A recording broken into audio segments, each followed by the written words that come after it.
Hello guys and welcome back to my channel today with another budget deck video, and this time you'll see it's not as budgety as it is usually, but there's a lot of options that you can make it more budgety with, starting off with obviously stuff like the Kaijus. There's cheaper Kaijus and so on.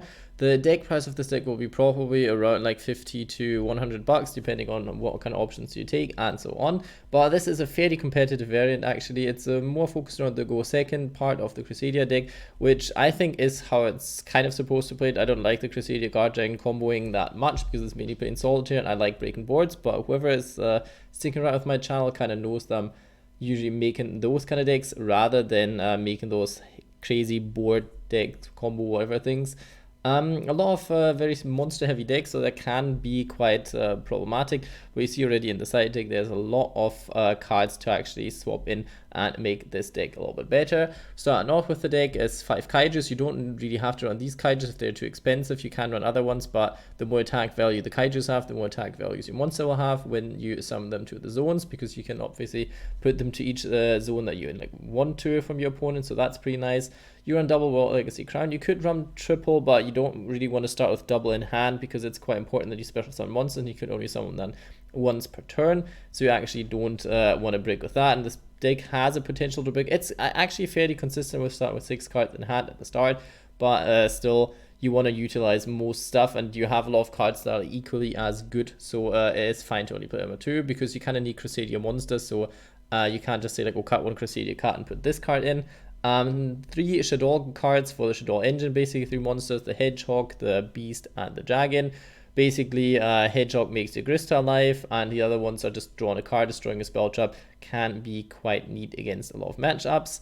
Crusadia Maximus for the OTK. Crusadia, the Draco is pretty neat, and I hope it doesn't fall for the ban list because of the Crusadia Guard Dragons at one point, because this card is very good to chain block first of all. You can recycle your cards, so you basically in your opening hand want to have 1 Draco. You don't want to have 2, but if you get your Magus out, you mainly want to search this card, so that card is basically a must. You can obviously play like Guard Dragon variant, this helps quite a lot there as well, but yeah, that's basically it. I don't run any rescue kind of shenanigans because rescue rabbit and this kind of stuff, or wherever the rescue one is for the beast ones, is not as good. I think it's hamster is not as good for the go second variant, because if they get negated then your normal summon is gone and you don't really want that. So you can run triple this because it's quite a good card doing piercing damage against some decks when they have a low defense point monster that just has an effect, or they play like the FA card, for example, the spell trap card negate and so on. You can get quite a lot of damage on, and it will come up at least like at 1 point, or not too bad. Plus it's level 3, you can go into some synchros with this kind of shenanigans at 1 point, but mainly what you will do is with the level 4s and the Arborea, you have run the deck 4 times basically with reinforcement of the army, because this card is very important. You kind of want to normal summon the card as much as possible in a sense, because this card gives you protection, and even if your effect gets negated, it's quite important that your Crusadia Link monster stays on the field so you can climb even more. Even if you don't get the surge, it's important that your monster does not die, so this card helps with that effect quite neatly. I don't know, your 2 Reclosia, you can bump it up to 3. You can cut technically the reinforcement if you see your opponent plays like Ash Blossom and stuff like that. You don't want to give him a target for that, but I think negating the reinforcement is still better than your surge effect from the Link monster. Plus, you don't have to pop that many cards, you don't have that many resources. It can be quite nice, but it's not super needed. Going second, it comes up more than going first, to be fair, but yeah, you can decide yourself. It's quite important to run a few of them because of Grista, for example, but you have the Ash Blossom triple in this deck for the fire monster. You can obviously swap this out with any other hand trap. If you like Drone Lockbird is more of your price range, so you want to run it more, then do that. I run 1 Ghost Ogre. You can make the kind of whatever you want. You can play 2 Ash Blossom and 2 Ghost Ogre if you want, or any kind of hand trap, that's up to you. If you have impermanence, run impermanence and so on. There's a lot of stuff you can do. Triple Effect Veiler, also if you have impermanence you could do it. Effect Veiler, I feel there's nothing wrong with the card, it's pretty neat.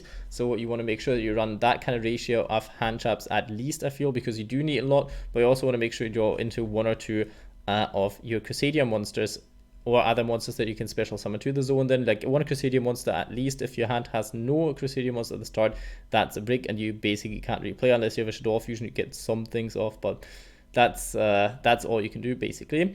You're on triple Shaddoll fusion. It doesn't work as good if your opponent doesn't play extra deck monsters. If he plays trickstars and stuff like that turn 1, then you're gonna have a bad time. You probably have to side deck this a little bit, but the side deck actually gives you some options for playing first turn as well. I'll talk about that in a second. One interrupted Kaiju Slumber, beating negates, getting a board wipe can be pretty neat. You can put the Kaijus wherever you want them to be, so that can be quite neat as well. Plus, you could wipe the board if your opponent doesn't have any negates anymore, and then protect your monsters from being destroyed with the Arborea, and then go for more climbing and so on, or for the OTK. That is pretty neat. Well, Legacy Succession, you can run Monster Reborn if you want to keep it cheaper, because it basically does the same for the deck. But since you could run IP, you might want to do it.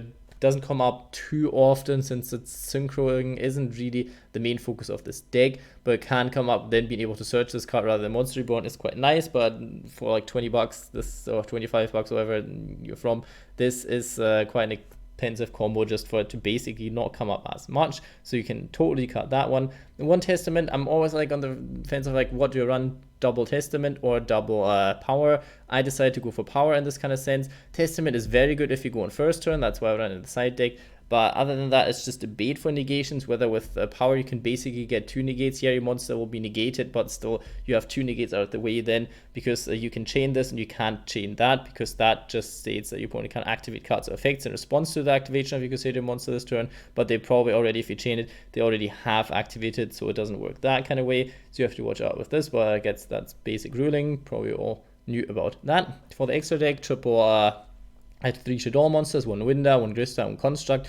They all have their strengths, they all can come up pretty strongly. If you want to go into Winda, then you probably have to wait till the very end, because obviously Winda can shut down your combos quite a bit. But other than that, getting you a draw and possibly like destroying a card can be quite neat. You can send other dark cards to the graveyard, like the Kaiju or the World Legacy Crown if you want to. If you have, for example, like a World Legacy Succession, then that can be quite helpful as well, since it's searchable. For you can run a level 8 synchro if you want to. I decided to go for the good, well, turn 2 card, so is Black Rose Dragon, but there's any level 7 card that you can run as well as level 5, so you have a lot of access to any kind of synchro monsters.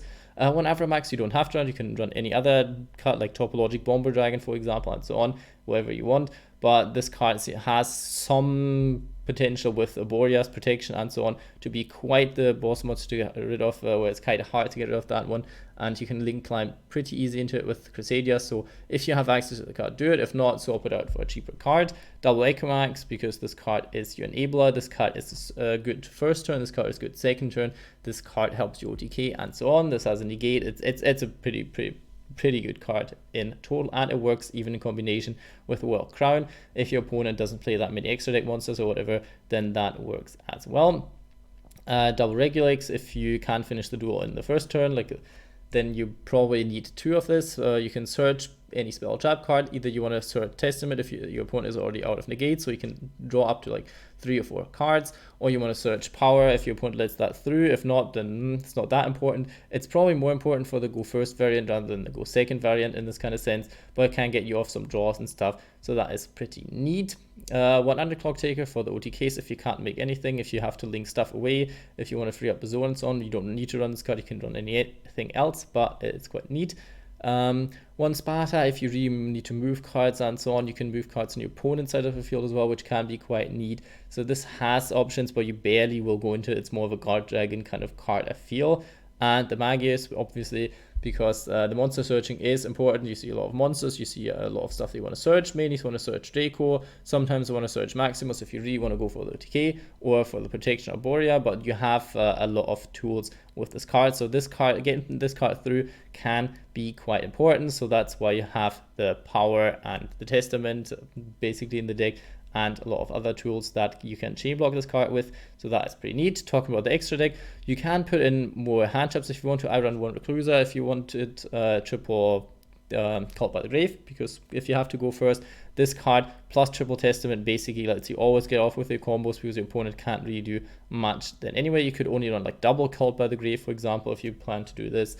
Triple Twin Twisters if you're playing against a back row heavy deck, and those kind of decks these days that Mystic Mine you a little bit. You don't have to play like a triple, like Last Power or the field spell, you can cut off those 3 Crusadia cards for like Drone Lockbird or DD Crow or whatever you feel like. But I think this card can really come up in matchups where you know your opponent can't really stop you than this and like just spams the board, maybe prank hits or that kind of shenanigans. You can actually use this card to OTK your opponent definitely, and gives you another target to search. Crusadia Vanguard is actually not this good of a card, but you actually can use it because you can search. If you go in first with Crusadia, you can search this card out, because with regular legs, if you don't want to search Power or Testament, which mainly you don't really want to, so this card can be helpful to get your crown out, so you get another negate on board, which is quite neat. And Red Reboot, obviously, getting through Altergeist and all those kind of decks. I hope you enjoyed the deck profile so far. This is the deck. It's pretty consistent in my opinion. Like, I think you break in 1 out of 10 times possibly, but other than that, you always have some plays. You can play around like 2 or 3 negates most of the time. Your hand shop's going to make that possible as well, plus your side decking making it into a go first or go second deck. Obviously the go second variant is better, but the go first works a lot of the time as well. You can actually perform quite well with this deck. And if you enjoyed the video, give it a like, subscribe, blah blah blah, do all those kind of things, and I hope you have a good day.